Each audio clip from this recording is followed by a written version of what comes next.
O áudio que vocês vão ouvir agora é parte do podcast Xadrez Verbal. Caso vocês queiram ouvir mais sobre esse assunto e outros temas de política internacional, é só ir em xadrezverbal.com.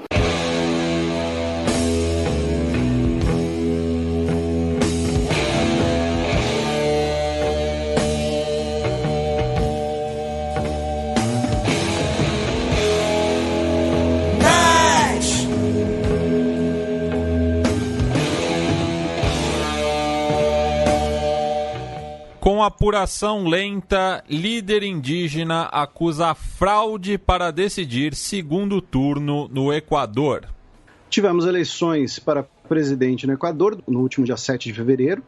A gente falou dessas eleições, salvo me engano, no ano passado, né, quando a gente falou das eleições que ocorreriam no início do ano.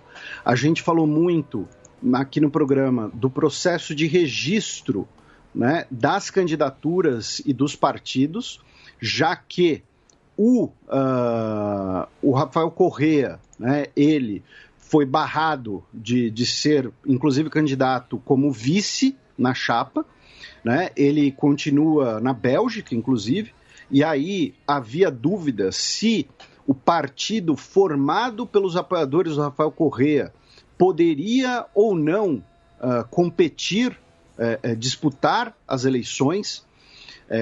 Então havia todo esse processo, né, do movimento Revolução Cidadã. Então a gente acabou comentando muito sobre isso, mas mais no ano passado. Eu estou falando isso porque teve ouvintes que cobraram, né, um pouco a gente no início do ano, da gente não ter falado antes das eleições do Equador. Pedimos desculpas, mas, como eu disse, a gente falou bastante no ano passado, né? A gente sempre fala bastante de América Latina. Então, vamos lá. Tivemos as eleições no dia 7 de fevereiro para presidente e para a Assembleia Nacional, que é o parlamento unicameral do Equador. Comparecimento eleitoral foi de mais ou menos 80%. O que é um número bastante curioso. Por quê?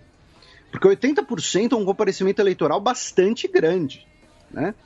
Ao mesmo tempo, é um comparecimento eleitoral para os padrões equatorianos relativamente baixo. Tá na média, né? Por assim dizer. Mas teve eleições no Equador que teve um comparecimento eleitoral maior. Só lembrando que o voto no Equador é obrigatório. E abaixo desse número, muito por conta da pandemia. Também tem isso, né? O Equador foi bastante afetado pela pandemia. O Equador, são 40 mil mortes a mais do que a média em 2020. Aí, né, dentre as candidaturas principais, a gente teve duas grandes surpresas do ponto de vista eleitoral, né? E do ponto de vista dos primeiros colocados, melhor dizendo, desculpem, e também uma surpresa nas candidaturas não tão favoritas assim. Só que... E só para pontuar, foram 16 chapas que concorreram. Pois é, parece CA. Mas, e outra coisa, né, usando o termo que o Matias usou, só para pontuar, a gente ainda não tem os dados finais.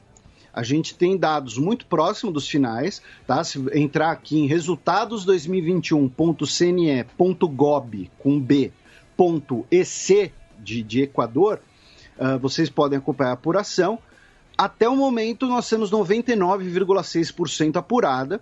Só que, além de ter uma margem ainda não apurada, nós também temos a possibilidade de recontagem, que a gente vai chegar. Mas, nessa apuração provisória, a gente também tem uma grande surpresa. Então, quais são os resultados? Em primeiro lugar, ficou o Andrés Araúz, do movimento da Revolução Cidadana, da coalizão do movimento da Revolução Cidadana. Ele foi ministro, né, do Rafael Correa. Ele tem apenas 36 anos de idade. Não, isso, mas só para dar o nome para o ministério dele, que eu acho que é curioso, que ele é ministro do Conhecimento e Talento Humano. Pois é. Eu acho que é o nome mais pomposo para o Ministério da Educação. Então, assim, você que tiver 36 anos ou mais, já vai poder ouvir na ceia de Natal. O seu primo no Equador é presidente, e você? Quer dizer, presidente não, está vencendo as eleições presidenciais. Né? Ele já está garantido no segundo turno. Exatamente, isso é importante. Ele já está garantido no segundo turno, ele está com 32,7% dos votos. E aí, a maioria, e só para fazer um registro, né, gráfico, ele foi o vencedor principalmente nas províncias da costa, né? Ele é natural de Guayaquil e teve uma votação expressiva na costa. E nos votos em relação aos equatorianos que vivem fora do país, ele teve a maioria dos votos em Estados Unidos, Canadá e na maioria, né, das urnas na Europa, Ásia e Oceania. Aí, como o Matias, né, já complementou, ele está no primeiro turno. Em segundo lugar, por enquanto, está o Guilherme Lasso, que é do partido Criando Oportunidades, que é o principal candidato de direita.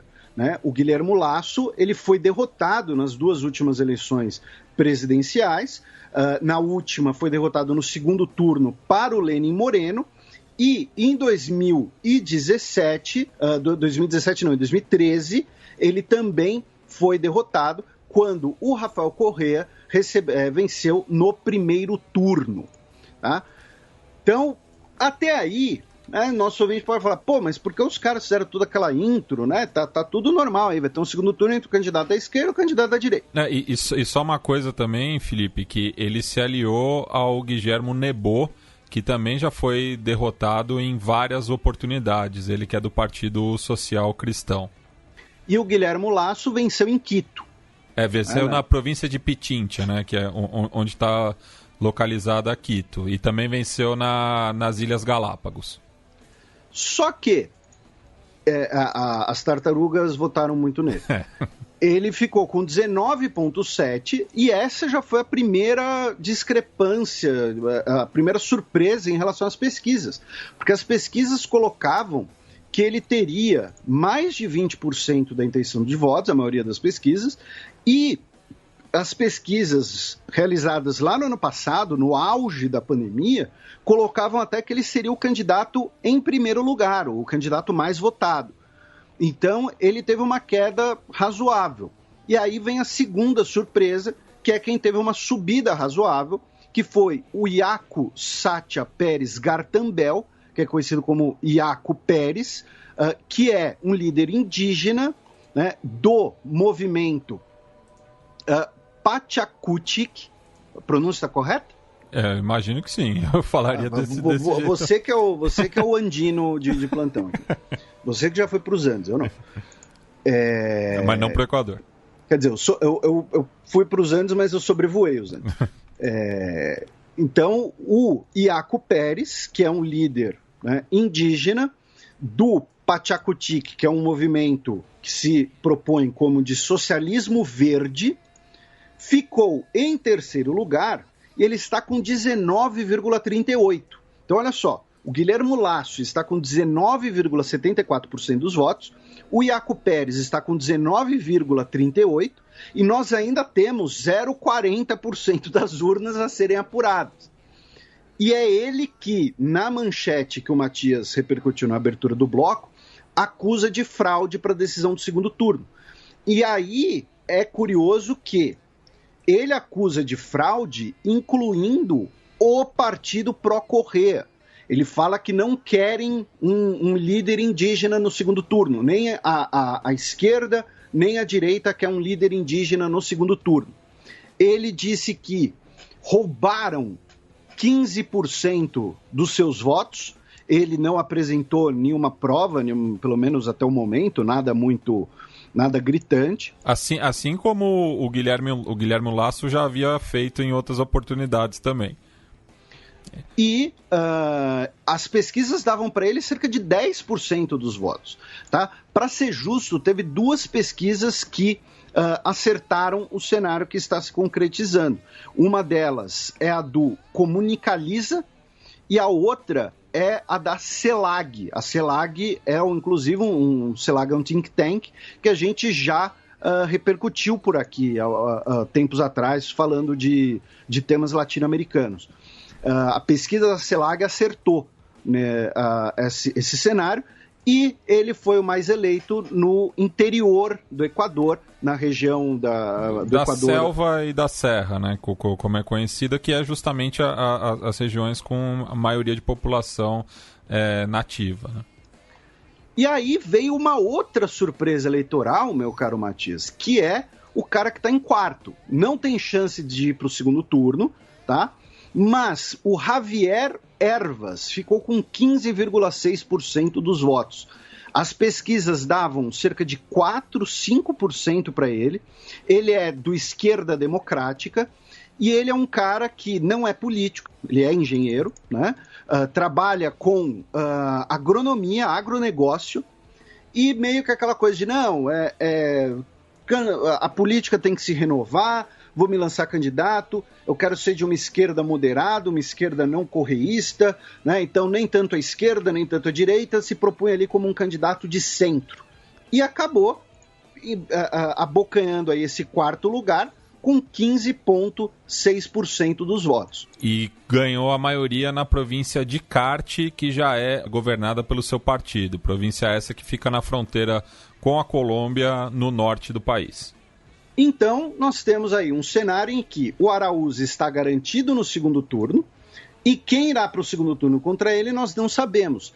E tem um outro problema, que é, além das denúncias sobre supostas fraudes e tudo mais, a própria lei equatoriana determina que, como a margem é apertada, nós vamos ter uma recontagem de votos.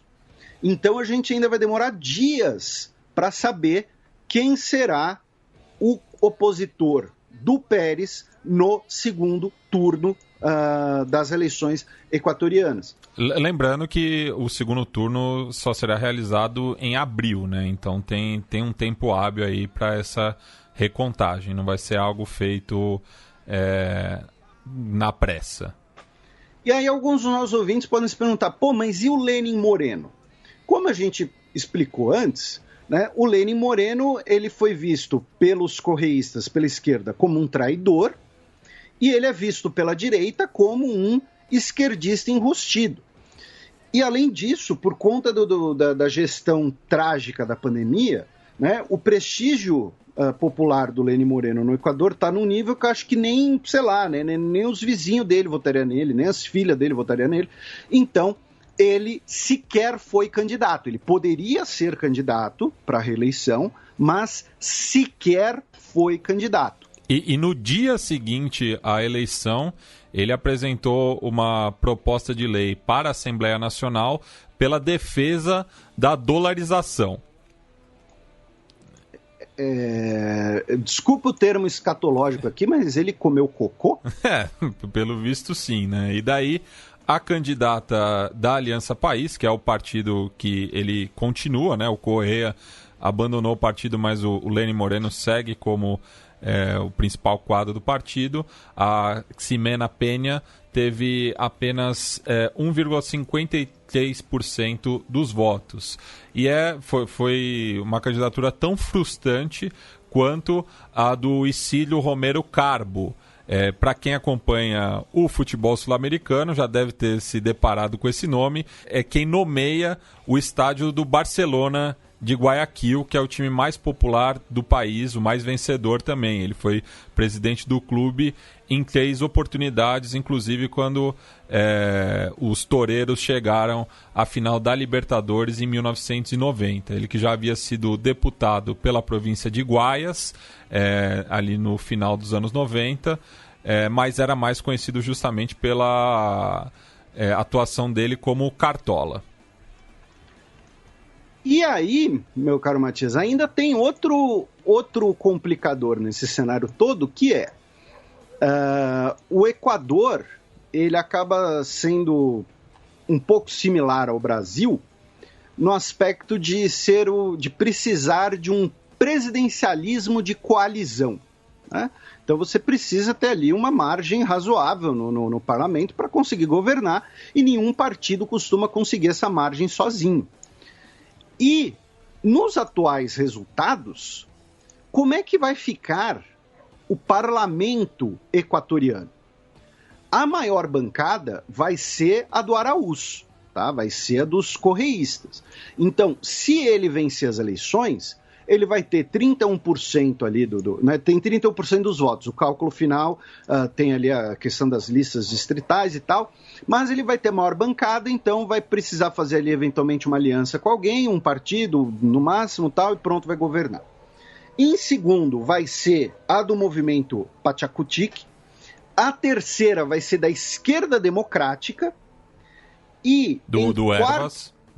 O quarto lugar vai ser do Criando Oportunidades e o quinto lugar vai ser do Partido Social Cristão, que também é conservador. Então, olha só que louco. Se o Lasso vencer, ele vai ter que formar uma coalizão com outro partido conservador e ele vai ter que buscar apoio do Esquerda Democrática, que dos outros três partidos é o mais ao centro. Se o candidato, o Iaco Pérez, vencer, dificilmente os correístas vão querer fazer coalizão com ele, porque eles vão ter maior bancada, eles vão falar, a gente vai ser oposição, ponto final. Então ele vai ter que, muito provavelmente, procurar a esquerda democrática e talvez até mesmo o Partido Social Cristão. Então, por que eu estou falando isso? Porque o elemento mais importante desse parlamento corre o risco de ser a esquerda democrática do Javier Ervas, que era carta fora do baralho nas pesquisas.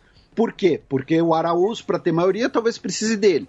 O Iaco Pérez, para ter maioria, vai precisar dele. O Lasso certamente vai precisar dele para conseguir governar. Então, ele foi de carta fora do baralho para a figura que vai decidir, que vai poder decidir ali a boa e velha governabilidade, né, no parlamento equatoriano. Veja só você. O Lasso, né, que pode ser o segundo candidato mais votado, ele está em quarto na corrida parlamentar de votos. É bizarro, porque teve gente que votou no Lasso para presidente e provavelmente, imagino eu, votou no Partido Social Cristão. Tem o primo de um amigo meu aqui que está saindo candidato. Aí você que está dizendo, não sei.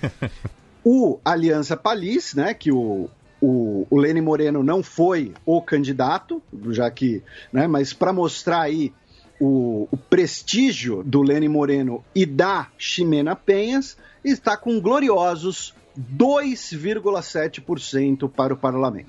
E tem uma curiosidade em relação à Ximena, que ela foi assembleísta do Equador até o ano passado, pelos Estados Unidos e Europa, que tem essa particularidade da política equatoriana, né? Os equatorianos que vivem no estrangeiro podem se candidatar por essas zonas.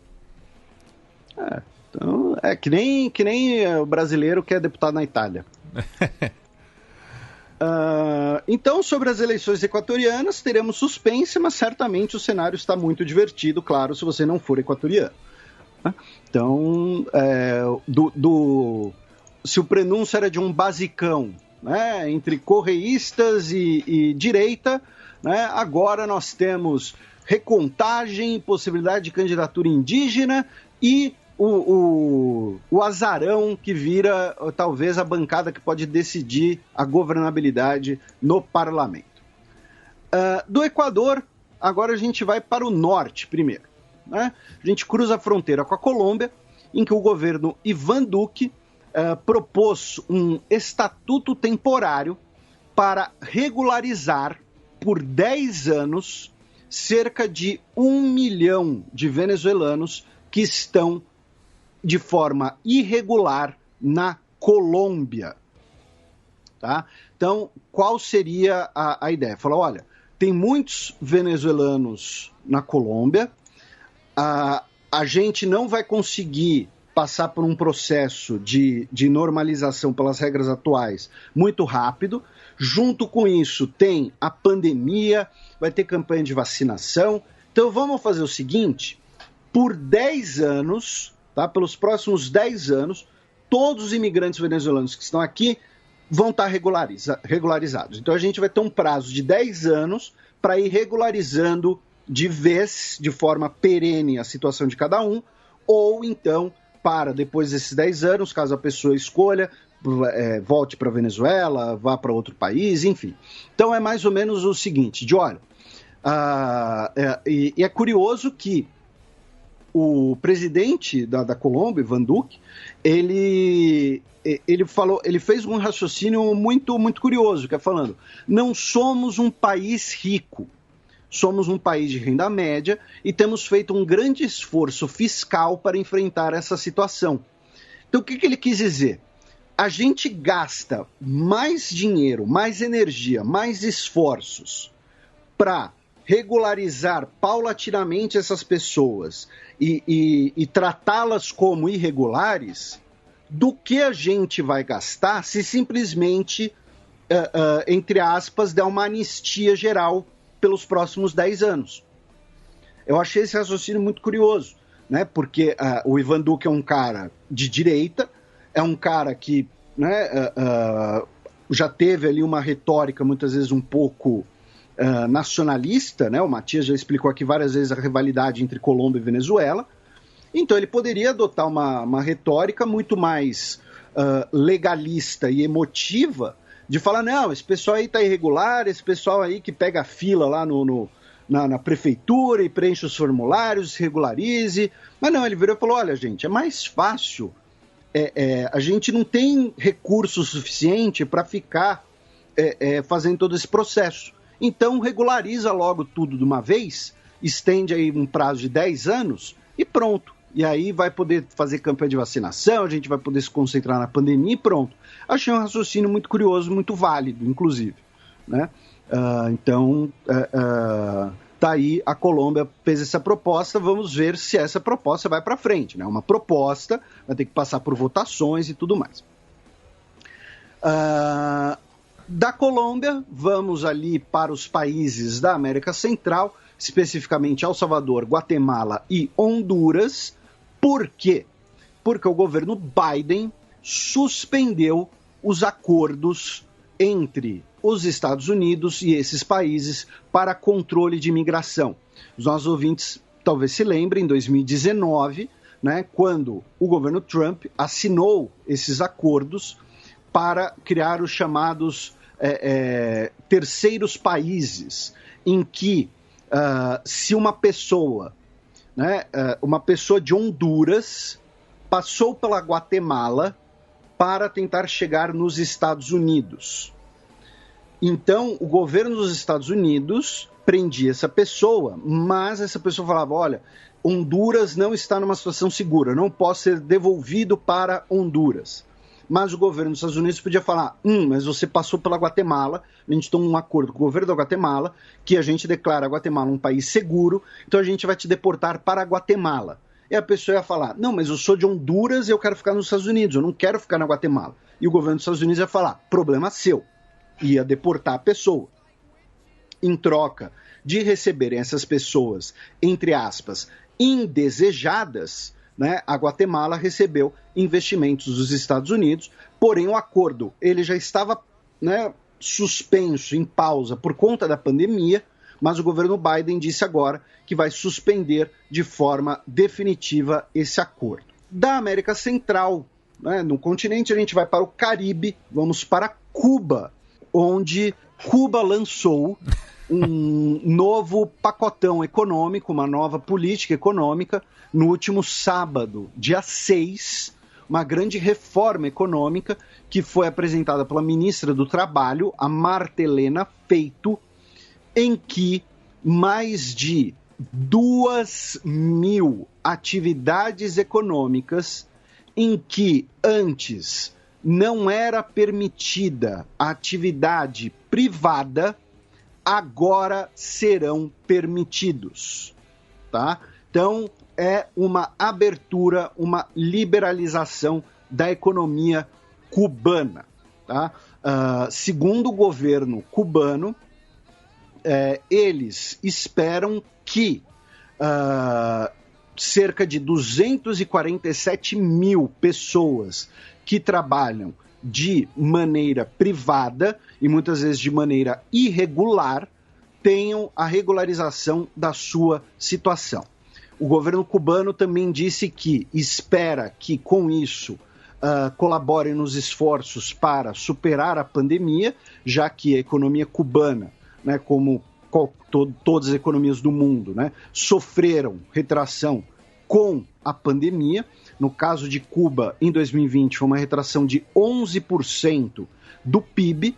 Então agora você vai ter uma série de atividades, né, que vão ser permitidas à atividade privada e, segundo também analistas que conhecem mais o cenário de Cuba, né, é um primeiro passo para a autorização da criação de pequenas e médias empresas privadas. Tá?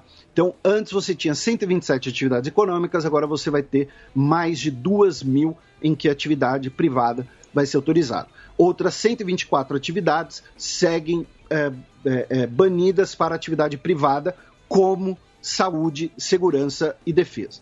Tá? Como já disse aquele comentarista político uma vez, tem 3 coisas que funcionam em Cuba: saúde, educação e segurança. Isso. Não foi um negócio assim? Foi isso. Então, enfim, de Cuba vamos para a Venezuela, onde o governo Biden retirou sanções do governo Trump contra transações envolvendo operações de portos e aeroportos na Venezuela. Tá? Então, agora, atividades que envolvam o uso necessário de portos e aeroportos na Venezuela estarão autorizados. Tá? Então, a nota do governo Biden faz essa flexibilização, foi pelo Departamento do Tesouro na terça-feira, dia 2, semana passada, porém a nota, ela chama o Maduro de ditador e fala em restauração da democracia. Tá? Então, assim, antes que alguém fale, olha lá, o Biden comunista, é o melhor amigo do Maduro e tal. Não, a questão é diminuir as sanções contra a Venezuela, talvez parte ali talvez um gesto de boa vontade para negociações, talvez alguma pressão econômica interna, não sabemos, pelo menos não ainda. E também na Venezuela, o governo venezuelano libertou as tripulações de 2 barcos da Guiana que estariam pescando em águas que a Venezuela diz suas. Porque eu disse estariam, porque são as águas que a Guiana diz que é deles. Tá? Então é aquela disputa fronteiriça que a gente já explicou aqui várias vezes, inclusive originada lá desde o período colonial, da fronteira entre Espanha e Reino Unido, que depois foi herdada pelos países independentes. Eram 12 cidadãos de Guiana que estavam detidos desde o dia 23 de janeiro e que foram retornados ao seu país. E sim, ouvinte, você está correto, eu falei cidadãos de Guiana porque eu não consegui lembrar o gentílico de Guiana.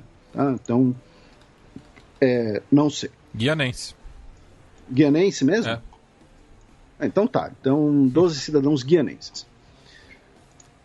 Da Guiana, né, de Venezuela e Guiana, nós cruzamos a fronteira vindo para o Brasil, onde ontem, quinta-feira, dia 11, o Ernestão bateu um fio, conversou no telefone com o novo secretário dos Estados Unidos, Antony Blinken. Foi o primeiro contato de alto nível entre o governo Bolsonaro e o governo Joe Biden.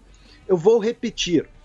No dia 11 de fevereiro, ou seja, no 21º dia de governo Joe Biden, que nós tivemos o primeiro contato de alto nível entre os governos dos Estados Unidos e do Brasil, tá? Isso são fatos, são números, tá? Não, enfim. É que o Ernesto estava ocupado demais fazendo ensaio fotográfico. Não, aquilo lá é Photoshop, né? Mas até porque o Ernesto não tem aquele físico de Daniel Craig, né? Pegaram uma foto do Daniel Craig e botaram a cara do Ernesto em cima, é surreal. Segundo, né, a imprensa brasileira, como por exemplo o Ricardo de la Coleta, da Folha de São Paulo, o Blinken convidou o Bolsonaro para comparecer na cúpula sobre mudanças climáticas que o Biden pretende organizar no dia 22 de abril.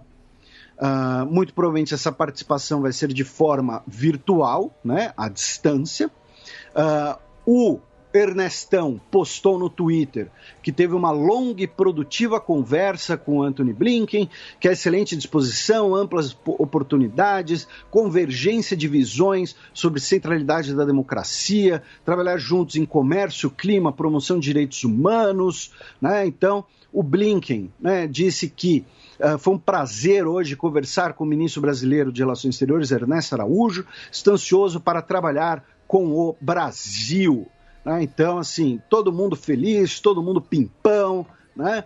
Vamos ver aí se essa felicidade vai se traduzir em alguma coisa concreta ou apenas tweets felizes. Lembrando que 2 semanas atrás, no início de fevereiro, o presidente Joe Biden recebeu um dossiê de mais de 30 páginas elaborados por universidades e patrocinado, né, apoiado pelo setor mais à esquerda do Partido Democrata, como a Ocasio-Cortez, pedindo a suspensão dos acordos entre o governo dos Estados Unidos e o governo brasileiro, incluindo aí os acordos em relação à base de Alcântara, tá?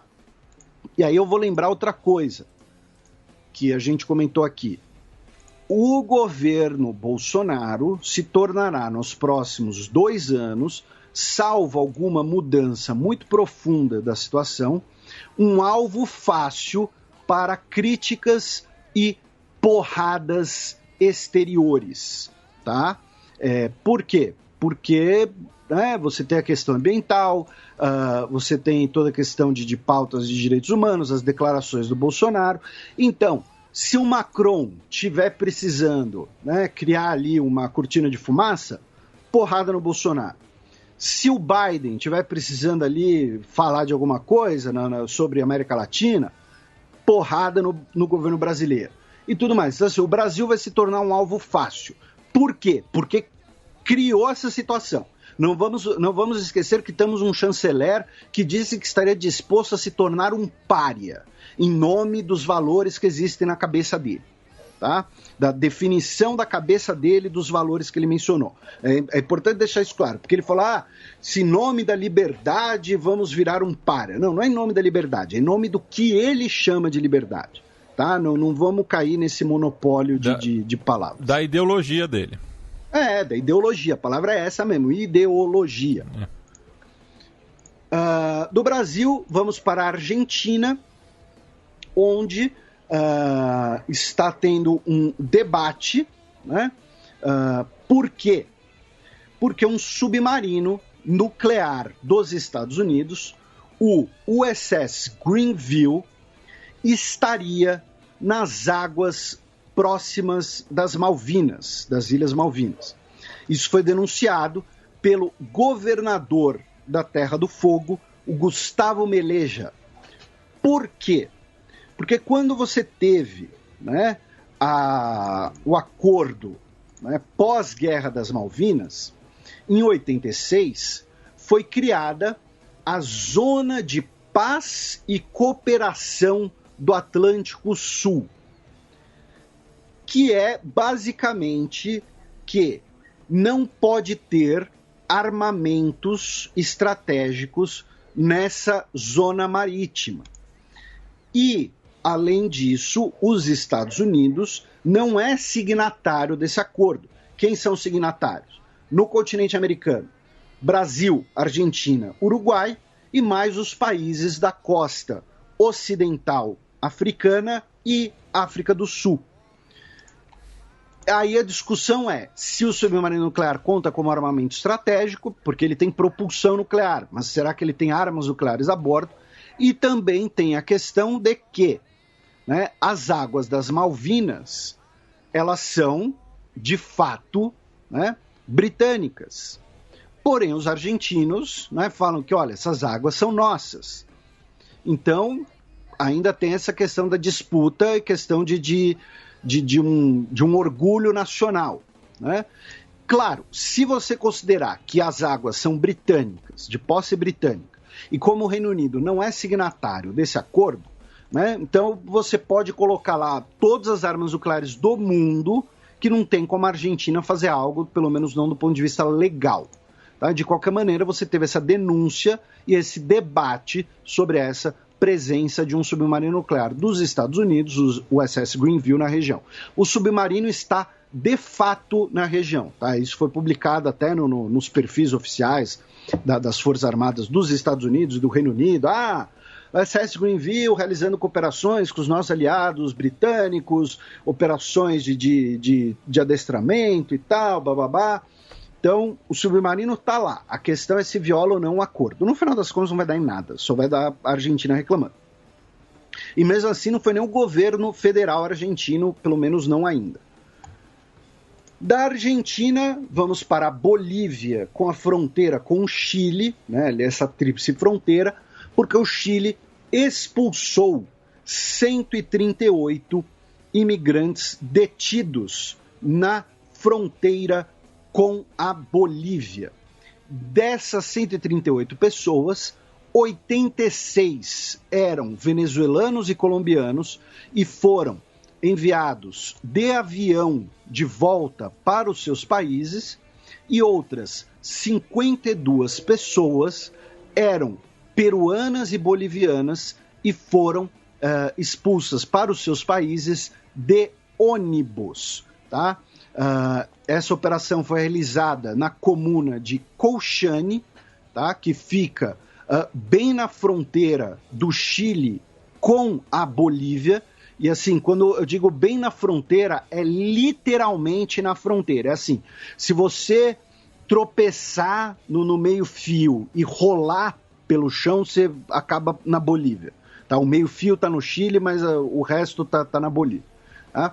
É uma pequena cidade chilena de pouco mais de 1.000 habitantes e que estaria sendo usada como centro ali de um processo de imigração irregular, de uma quadrilha, né, que facilitaria essa imigração irregular para dentro do Chile. A cidade, inclusive, fica a 3.700 metros de altitude.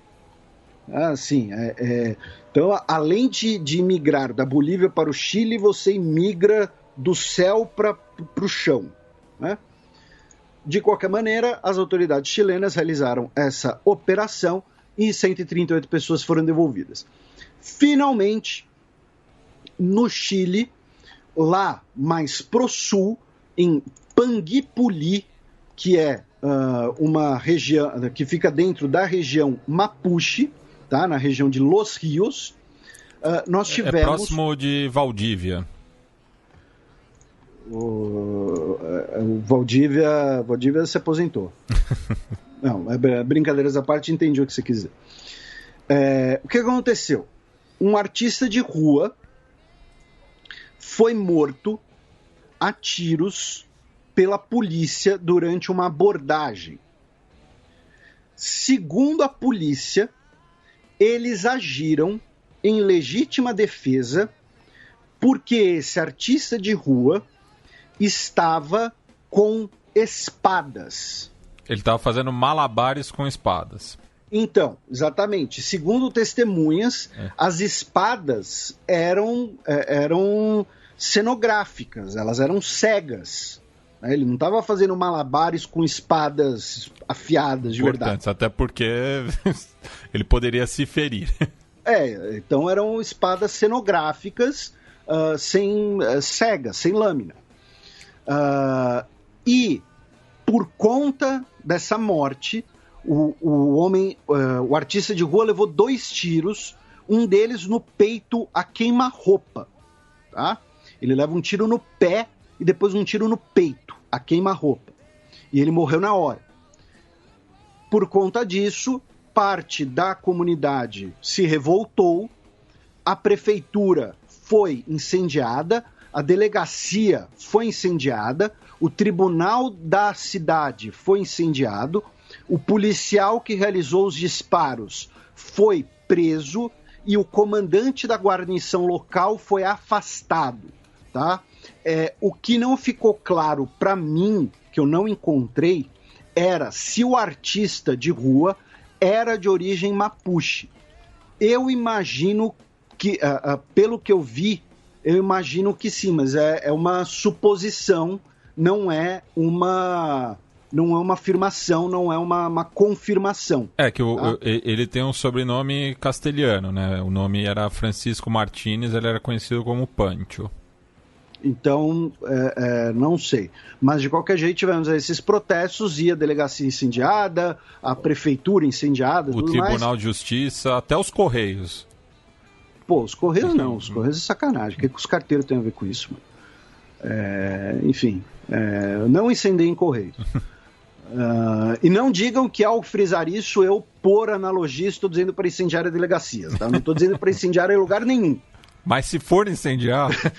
Se for incendiar, não incendeie os Correios. Tá?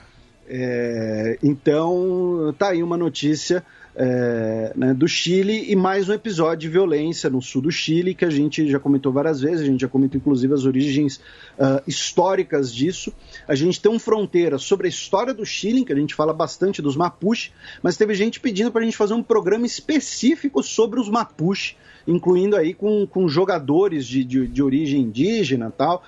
Fica aí a sugestão. E é uma pauta que, assim, que só vai rolar se o Matias fizer a pesquisa, porque eu não vou ter, assim, eu vou, sei lá, o que eu vou fazer é jogar no Google, ele que vai ter muitos outros meios de fazer essa pesquisa, meios e contatos, inclusive. Mas lembrando que o Fronteira só volta com a vacina, né, Felipe? Exatamente, o Fronteiras é presencial. Eu não vejo o Felipe há quase um ano. A última vez que eu te vi foi no dia 13 de março. Foi 13 de março, então de 2020. Vai completar 11 meses amanhã.